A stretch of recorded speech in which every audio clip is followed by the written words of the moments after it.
ನಮಸ್ಕಾರ ಸ್ನೇಹಿತರೆ, ನಿಮಗೆಲ್ಲ ಮಮತಾ ಡಿಸೈನ್ಸ್ಗೆ ಸ್ವಾಗತ. ನಾನು ಮಮತಾ ಶಂಕರಿ. ಇವತ್ತೊಂದು ಹೊಸ ರೀತಿಯ ಸಾರಿ ಕುಚ್ಚು ಡಿಸೈನ್ ಹೇಳ್ಕೊಡ್ತಾ ಇದ್ದೀನಿ. ಇದು new design, very new design. Puff stitch sari ಕುಚ್ಚು ಡಿಸೈನು, ಸ್ಲ್ಯಾಂಟಿಂಗ್ ಪಫ್, ಸ್ಲ್ಯಾಂಟಿಂಗ್ ಆರ್ಚಲ್ಲಿ ಸ್ಲ್ಯಾಂಟಿಂಗ್ ಪಫ್ ಮಾಡ್ತಾ ಇದ್ದೀನಿ. ಇದಕ್ಕೆ 6 ಎಳೆ ದಾರ ಮತ್ತು 10 ನಂಬರ್ ಕ್ರೋಶೆ 0.75 mm ತಗೊಂಡಿದ್ದೀನಿ. ಆಮೇಲೆ ಈ ಥರದ ಈ ಉದ್ದ ಶೇಪಿನ ಬೀಡ್ ತಗೊಂಡಿದ್ದೀನಿ ಮತ್ತು ಸ್ಮಾಲ್ ಗೋಲ್ಡನ್ ಬೀಡ್ ಯಾವಾಗಲೂ ಹಾಗೆ ನಾರ್ಮಲ್ ಆಗಿ ಇದನ್ನು ಉಪಯೋಗಿಸ್ತಾ ಇದ್ದೀನಿ. ಇದು ಹೊಸ ಡಿಸೈನು, ತುಂಬ ಹೊಸತು. ಸ್ಲ್ಯಾಂಟಿಂಗ್ ಆರ್ಚಲ್ಲಿ ಸ್ಲ್ಯಾಂಟಿಂಗ್ ಪಫ್. ಇದಕ್ಕೆ ಈ ಥರ ದಾರ ಲಾಕ್ ಮಾಡ್ಕೊಳ್ಳಿ.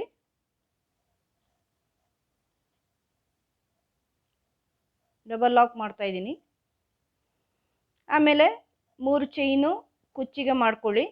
ಕುಚ್ಚಿಗೆ ಮಾಡಿಕೊಂಡು ಈ ಥರ ಬಟ್ಟೆಗೆ ಸೇರಿಸ್ಕೊಳ್ಳಿ.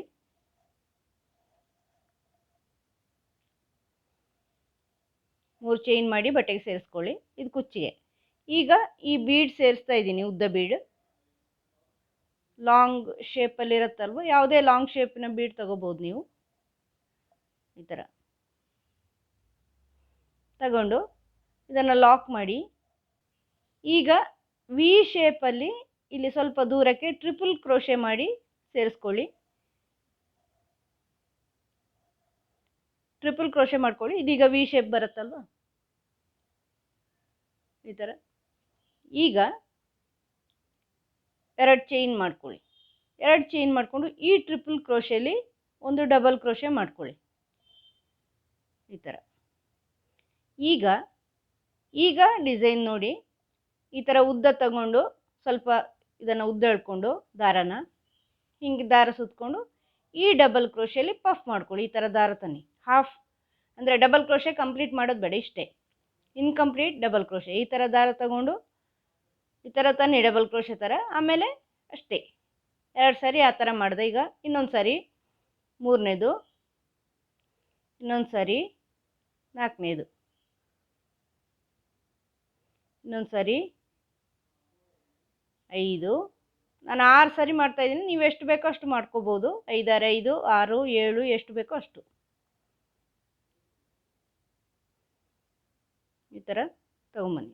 6 ಸಾರಿ ತಂದಿದ್ದೀನಿ. ಆಮೇಲೆ ದಾರ ತಂದು ಈ 6ರ ಒಳಗಡೆನೂ ತರಬೇಕು. ಆಮೇಲೆ ಅದನ್ನು ಲಾಕ್ ಮಾಡಿ. ಈಗ ಸ್ಮಾಲ್ ಬೀಡ್ ಸೇರಿಸಿ. ಆಮೇಲೆ ಈ ಟ್ರಿಪಲ್ ಕ್ರೋಶೆಲಿ ಡಬಲ್ ಕ್ರೋಶೆ ಮಾಡ್ಕೊಳ್ಳಿ. ಇನ್ನೊಂದು ಟ್ರಿಪಲ್ ಕ್ರೋಶೆಲಿ, ಇಲ್ಲಿ ಟ್ರಿಪಲ್ ಕ್ರೋಶೆ ಮಾಡಿದ್ದೀವಲ್ವ ವಿ ಶೇಪಲ್ಲಿ, ಅದರಲ್ಲಿ. ಆಮೇಲೆ ಇನ್ನೊಂದು ಸಾರಿ ಇದೇ ಥರ ಈ ಡಬಲ್ ಕ್ರೋಶೆಲಿ ಪಫ್. ಒಂದು,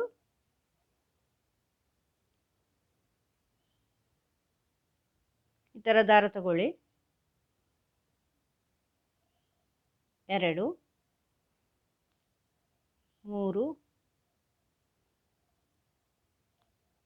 4 5 6. 6 ಸಾರಿ ತಗೊಂಡು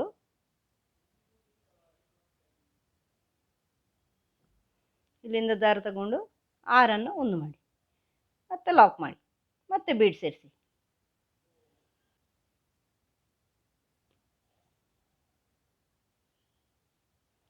ಆಮೇಲೆ ಮತ್ತೆ ಈ ಟ್ರಿಪಲ್ ಕ್ರೋಶೆಲಿ ಡಬಲ್ ಕ್ರೋಶೆ. ಈಗ ಮತ್ತೆ ಪಫ್ ಮಾಡ್ಕೊಳ್ಳಿ. 1 2 3 4 5 6.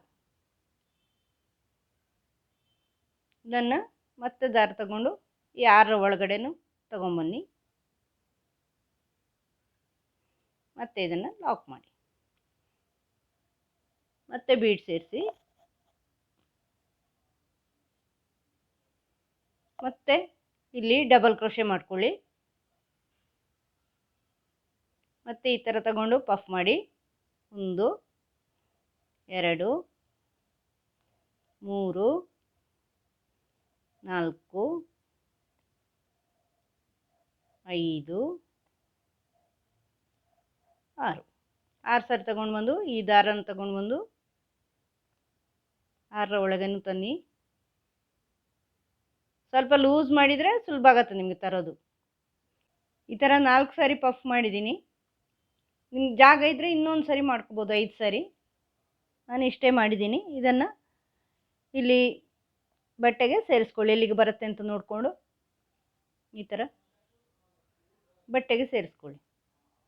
ಸ್ಲ್ಯಾಂಟಿಂಗ್ ಆರ್ಚ್ ಬರುತ್ತೆ ನಿಮಗೆ ನೋಡಿ. ಈ ಥರ ಜಾಗ ಇದ್ದರೆ ಬೇಕಾದ್ರೆ ನೀವು ಇನ್ನೊಂದು ಸೇರಿಸೋದಾದ್ರೆ ಸೇರಿಸ್ಕೊಳ್ಳಿ. ಈಗ ನೀವು ಬೀಡ್ ಹಾಕಿಲ್ಲ ಅಂದರೆ ಇನ್ನೊಂದು ಬರ್ಬೋದು. ಈ ಮಧ್ಯದ ಬೀಡ್, ಸ್ಮಾಲ್ ಬೀಡ್ ಬೇಡ ಅಂದರೆ, ಹಾಕಿಲ್ಲ ಅಂದರೆ, ಬೇಕು ಅಂದರೆ ಹಾಕಿ, ಬೇಡ ಅಂದರೆ ಬೇಡ. ಹಾಕಿದರೆ ಚೆನ್ನಾಗಿ ಕಾಣಿಸುತ್ತೆ ನೋಡಿ, ಅದಕ್ಕೋಸ್ಕರ ಹಾಕಿದೆ. ಇಲ್ಲಿ 3 ಚೈನು ಕುಚ್ಚಿಗೆ, 3 ಅಥವಾ 4 ಚೈನ್ ನೀವು ಕುಚ್ಚಿಗೆ ಎಷ್ಟು ಬೇಕೋ ಅಷ್ಟು ಹಾಕ್ಕೊಳ್ಳಿ ಮಧ್ಯದಲ್ಲಿ. ಇದಾದಮೇಲೆ ನೆಕ್ಸ್ಟು 3 ಅಥವಾ 4 ಚೈನ್ ನೀವು ಎಷ್ಟು ಹಾಕಿರ್ತೀರ ಕುಚ್ಚಿಗೆ ಅಷ್ಟು ಸೇರಿಸ್ಕೊಳ್ಳಿ. ಕುಚ್ಚಿಗೆ 3 ಚೈನು. ಇದನ್ನು ಬಟ್ಟೆಗೆ ಲಾಕ್ ಮಾಡಿ.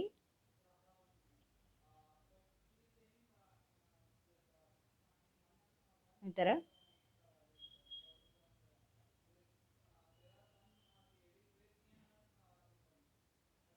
ಮತ್ತೆ ಇದು ಉದ್ದ ಬೀಡ್ ತಗೊಳ್ಳಿ. ಇದನ್ನು ಲಾಕ್ ಮಾಡಿ ಎಲ್ಲಿಗೆ ಬರುತ್ತೋ ಅಲ್ಲಿ, ಅಂದರೆ ಈ ಥರ ವಿ ಶೇಪಲ್ಲಿ ಟ್ರಿಪಲ್ ಕ್ರೋಶೆ ಮಾಡ್ಕೊಳ್ಳಿ. ನೀವು ಯಾವಾಗಲೂ ಸ್ಲ್ಯಾಂಟಿಂಗ್ ಆರ್ಚಿಗೆ ಮಾಡ್ತೀರಲ್ವ, ಅದೇ ಟ್ರಿಪಲ್ ಕ್ರೋಶೆ ಈ ಥರ ವಿ ಶೇಪಲ್ಲಿ ಮಾಡ್ಕೊಳ್ಳಿ. ಈ ಥರ ಮತ್ತೆ 2 ಚೈನು, ಮತ್ತು ಈ ಟ್ರಿಪಲ್ ಕ್ರೋಶೆಯಲ್ಲಿ ಡಬಲ್ ಕ್ರೋಶೆ ಮಾಡ್ಕೋಬೇಕು. ಆಮೇಲೆ ಉದ್ದೆಳೆದು ಈ ಡಬಲ್ ಕ್ರೋಶೆನ ಬೇಸ್ ಮಾಡಿಕೊಂಡು ಪಫ್ ಮಾಡ್ಕೊಳ್ಳಿ. 1 2 3 4 5 6. ಇದನ್ನು ಇಲ್ಲಿಂದ ತಗೊಂಡು ಒಂದು ಮಾಡಿ.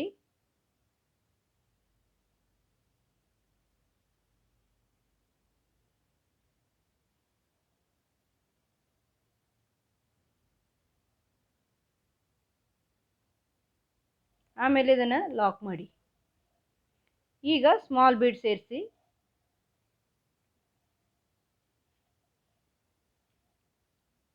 ಮತ್ತೆ ಈ ಟ್ರಿಪಲ್ ಕ್ರೋಶೆಯಲ್ಲಿ ಡಬಲ್ ಕ್ರೋಶೆ ಮಾಡ್ಕೊಳ್ಳಿ. ಟ್ರಿಪಲ್ ಕ್ರೋಶೆ ಬೇಸ್ ಮಾಡ್ಕೊಂಡು ಡಬಲ್ ಕ್ರೋಶೆ ಮಾಡಿ ಆಮೇಲೆ ಪಫ್ ಮಾಡ್ಕೋಬೇಕು. ಪಫಿಗೆ ಡಬಲ್ ಕ್ರೋಶೆ ಬೇಸು. 1 2 ಇದೆಲ್ಲ ಬರಬೇಕು ದಾರ. ಈ ಥರ ದಾರ ತಗೊಂಡು 3 ನೋಡಿ,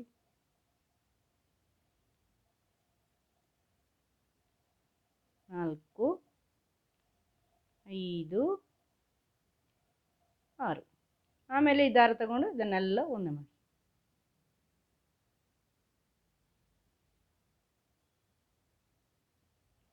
ಆಮೇಲೆ ಲಾಕ್, ಆಮೇಲೆ ಸ್ಮಾಲ್ ಬೀಡ್.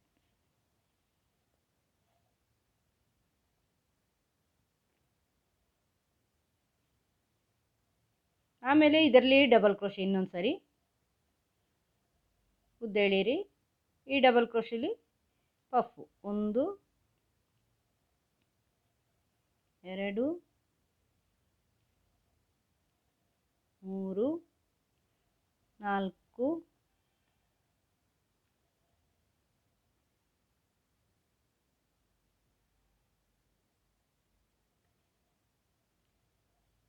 4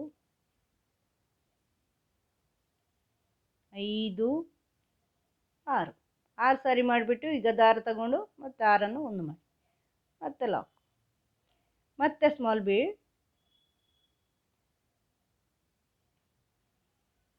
ಮತ್ತೆ ಡಬಲ್ ಕ್ರೋಶೆ ಇಲ್ಲಿ ಈ ಟ್ರಿಪಲ್ ಕ್ರೋಶೆಲಿ, ಮತ್ತೆ ಉದ್ದ ಎಳೆದು ಆ ಡಬಲ್ ಕ್ರೋಶೆಲಿ ಪಫು 1 2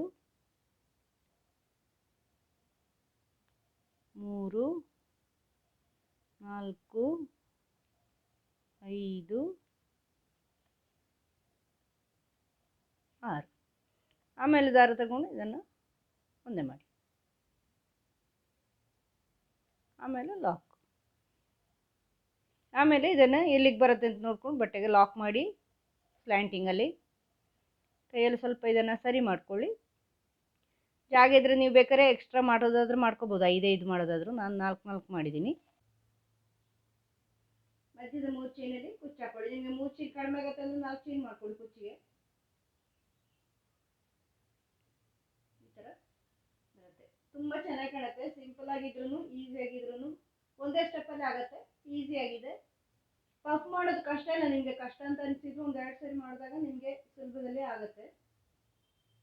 ನಾನು ಬೇರೆ ಸ್ಟಿಚ್ಗಳಲ್ಲೆಲ್ಲ ನಿಧಾನವಾಗಿ ತೋರಿಸಿದ್ದೀನಿ. ನಾನು ಪಫ್ ಸ್ಟಿಚ್ ತುಂಬಾ ಡಿಸೈನ್ ಮಾಡಿದ್ದೀನಿ. ನಾನು ಸೀರೀಸೇ ಮಾಡಿದ್ದೀನಿ ಪಫ್ ಸ್ಟಿಚ್ಚಿಂದು. ಪ್ಲೇ ಲಿಸ್ಟು ಇದೆ, ನೋಡ್ಕೊಳ್ಳಿ. ನನ್ನ ಚಾನಲ್ ಸಬ್ಸ್ಕ್ರೈಬ್ ಮಾಡಿ, ನಿಮಗೆ ಸಜೆಸ್ಟ್ ಆಗ್ತಾ ಇರುತ್ತೆ ಈ ಥರದ ವಿಡಿಯೋ. ಪೂರ್ತಿ ಮಾಡಿ ತೋರಿಸ್ತೀನಿ. ಈ ವಿಡಿಯೋ ಇಷ್ಟ ಆದರೆ ಲೈಕ್ ಮಾಡಿ, ಶೇರ್ ಮಾಡಿ, ಸಬ್ಸ್ಕ್ರೈಬ್ ಮಾಡಿ, ಬೆಲ್ ಐಕಾನ್ ಪ್ರೆಸ್ ಮಾಡಿ. ಮುಂದಿನ ವಿಡಿಯೋದೊಂದಿಗೆ ಭೇಟಿ ಆಗೋಣ. Thank you. ಇದರದ್ದು ಫುಲ್ಲು ಮಾಡಿ ಫೋಟೋ ಹಾಕ್ತೀನಿ ಎಂಡಲ್ಲಿ.